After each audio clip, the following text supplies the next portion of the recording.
Did you have any hesitation about taking the fight with Martinez in Nothing his at all. his home country? Not one single hesitation. As soon as the chance come, we jumped at it. I've not got a belt. Chances come against world champions. You've got to take them. You've got to take your chances when they come. Ideally, if you would have asked me what I would have wanted him, fight him in Saints, my local rugby ground, you know what I mean, at Langtree Park. Obviously that's what I wanted, but it was never going to happen. The fight come in Argentina, jumps at the chance. What's your memories about the whole Argentinian experience? Just the whole experience from start to finish was just a brilliant experience. The way we got treated while we was out there was first class. Myself and my team, the Argentinian people, lovely people, we got treated really well. The training, we knew that we was going to go over there and we was going to give it him type thing, and Danny was underestimating us, and you know, it come to fight night, I was really relaxed. The whole camp, the day of the fight, I was just really relaxed. I just felt like it was my time. This is how you feel when it's your time type thing. And yeah, I mean, we got there. Even when I was warming up, there was nerves kicking in, but I was just well up for it. I trained 16 weeks for it, so I was happy that it was finally here. So when we did the ring walk, and the ring walk was somewhere else, one of the best experiences in my life. You know, it was the most hostile environment you could imagine. There was people spitting on us, just trying to grab us. You know, just slagging us off basically, just calling us all kinds, throwing everything on us. But it was just a brilliant experience, and I loved it. And then even after the fight, you know, 72% of the Argentinian public thought I won. A lot of people thought I won. We had him down twice. They only ruled it once as a knockdown. And even though we lost, it was like a never. Do you know what I mean? I mean, because I had support, my family and friends coming over, and obviously my team and myself. There's a lot going on your mind about the decision. You know, because if you go out there and embarrass yourself, or you go out there and you get flattened, I've not just spoilt it for myself, I've spoilt it for my team, I've spoilt it for my friends and family. So, you know, that was on my mind massively as well, that I wanted to go out there and do myself proud and do everyone proud, and that's how it worked out. You know, we ended up getting beat, but it was like it wasn't. Do you know what I mean? And it's opened some bigger doors for me now, and I'm hoping to get some bigger fights off the back of it. I know we'll get big fights off the back of it. Before that fight with Martinez, nobody really gave you much of a shot. You surprised a lot of people. But are you the type of boxer who reads the previews of fights? Or Not really, to be honest with you. But I knew that there would have been a lot of people. I knew that there was a lot of people writing me off. There was only people over here, me family and friends, my team, who knew we could go over there and give it him type thing. Yeah, I mean, there was a lot of people writing me off, and I don't read into much of what people say. They're not there putting the hard work in, they're not there seeing everything that goes on, and you know, it's just their opinion. Everyone's entitled to their opinion, so I just leave them to it. But it's just stuff like that, I just use it as a motivation. You know, every little time someone says I can't do it, it just makes you train that little bit harder and go out and just prove them wrong. I mean, you mentioned earlier Oliver is a great tactician. What were your tactics going into the fight with Martinez?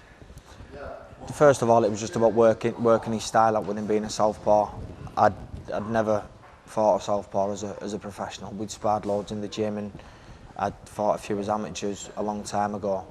But with Martinez being as tricky as he is as a southpaw as well, it was just about working his style out.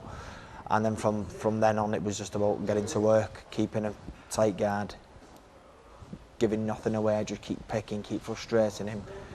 Every time he was about to let his shots go, take that little step back, so he was punching fresh air or he was hitting gloves, and just getting frustrated that way, and just keep picking away, and you know, eventually wearing him down, which we did. But he was good how we come back. You know, there was times in the fight where we just thought he's gonna spew it, he's not gonna get up off his stool, because we was watching after I was in the opposite corner, maybe we was well up before him every time, and I thought he's gonna end up spewing it here. Do you know what I mean? I thought this is it, and then obviously it went the full distance, 12 rounds, and then I knew we was never going to get it. Not over there on points. We was never going to get it. There was a part of me though that when Buffer was announcing it, you know, Michael Buffer, when he was announcing it, I was in my corner and I thought, you know, when he was just reading the scores all the time, I just thought, just a tiny little bit of hope in me. I thought, he's going to say I'm the new here. And I just had a vision of me just collapsing in my corner. And then I thought, no, there's no way. It went out my mind as soon, you know, as quick as it come in. And then obviously they give it Martinez. Looking back on the fight, do you wish you'd started a little bit quicker in the first opening rounds, or was that just part of the tactics? Well, obviously, people look at that fight and the first 3 rounds, even though I didn't get it with much, you could say that Martinez looked the busier fighter. He didn't hit me with much.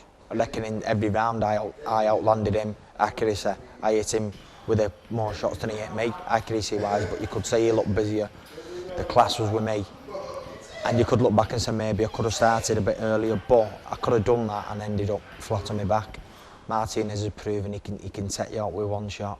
He hits hard, he's fast, and he's done that to opponents before. So, you know, it could have been a lot better, but it could have been a lot worse. I could have started earlier, and I could have been, you know, flat on my back and just let everybody down. I let myself down as well. So, like I said, I'm gutted I didn't get the win, but it could have been a lot worse. If you had a rematch with Martinez, what changes would you make? Would you box any different? He wouldn't have a rematch. No, I wouldn't box anything different because that worked. There was no one who can watch that fight and say that the tactics didn't work. The tactics by Oliver were spot on. I just stuck to the game plan throughout the 12 rounds. So I'd obviously stick to that because it's not brought, but he won't give me a rematch. Lou DiBella said straight after the fight that you know you're not getting a rematch, don't you? You're scared the living daylights out of us then. So yeah, I kind of knew that I won't be getting a rematch. What was the reaction from people within boxing to you after the Martinez fight? Did you feel people were giving you more respect? Yeah, I've thought that. I've not seen many of them, to be honest with you though, but from the people that I have seen, they are kind of. I've noticed that they're giving me a little bit more respect now. Obviously going over there and doing what I did, but it's not some. It's only to them, you know, outside looking in, where they think that it was, our mission too big. Inside the camp, we knew we could do it. So nothing's changed inside the camp. We're all still exactly the same, but from the outside, certain people in the boxing world, they are just giving me that little bit more respect. What's it like to have Ricky Hatton as your promoter? What's it like to have him in your part of your team? Yeah, it's brilliant. I mean, Ricky's been there and done it. Ricky's a top lad, and he was in Argentina, and he was spot on in Argentina. He come over, he flew. He was in Australia promoting art promotions over there. Excuse me. And then he flew from Australia straight to Argentina, and he was with us on his own just for we was there 2 weeks, but he was there a week, and he was just there and giving us support, just, you know, giving us his advice, which is, you know, really, really valuable advice when he's been there himself, and it was just good. It was just good having him there, and it's obviously great with him being my promoter, because obviously the hard work that me and Oliver doing here is where it gets us. You know, myself and the team, my strength and conditioning, my physio, you know, just all of it, my sponsors, my support, it's a full team. So that's where it starts from, and that's where the hard work gets put in to get us, you know, being able to fight these world-class opponents. But Ricky's there with being who he is and having his promotion. He can, you know, he's kind of like got more sway in getting me the type of big fights, and I'm just hoping that there's going to be more to come. Did Ricky lodge any complaint or anything after the Martinez fight with the scoring and perhaps the way that some of the crowds treated yourself and some of those other boxers on the night? No, there was no point complaining with the way we was treated on the night, because it's just part and parcel of it. I'd had it in my head from day one that it was going to be like that. So, to be honest with you, if it wasn't, I'd have been a little bit disappointed. But yeah, I'd had it in my head that it was going to be like that from day one. So when it was like that, you know, there was no worries. And even all my supporters, with whatever happened to them, it's just a story for a minute, and they've all loved it. But there wasn't no complaint put put into the WBC or the judges. It was plain for everybody to see, but Ricky just let himself be known that he wasn't happy with the decision, and you know he thought that we got robbed.